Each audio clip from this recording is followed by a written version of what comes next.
Hello, good morning everyone. तर मी अक्कलकोटला गेले होते आणि त्याच्या दुसऱ्या दिवशीच खूप वाईट आणि विश्वास न बसणारी घटना घडली होती. एका क्षणातच बऱ्याच गोष्टी बदलून गेल्या आणि यामध्ये आता कोणी काही करूही शकत नाही. दुसऱ्या दिवशी सकाळीच निघायचं होतं, मग लवकर आवरून निघाले.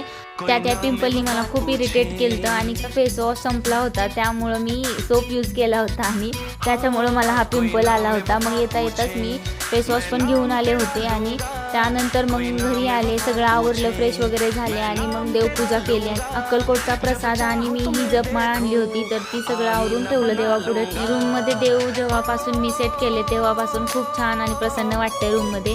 त्यानंतर मग मी जेवायला गेले आणि आज आमच्या मेनूमध्ये व्हेज आणि नॉनव्हेज दोन्ही होतं, पण मी व्हेज घेतलं. हळूहळू मला पीजीवरचं पण जेवण आवडायला लागले. त्यापैकी जेवण वगैरे केलं आणि त्यानंतर मग आम्ही थोडंसं वॉक करायला गेलो आणि बाहेर खूप छान वातावरण झालं होतं. मग आम्ही गप्पा मारत बसलो आणि तिकडून मग घरी आलो. तर असा होता आजचा माझा दिवस. चला भेटू, बाय.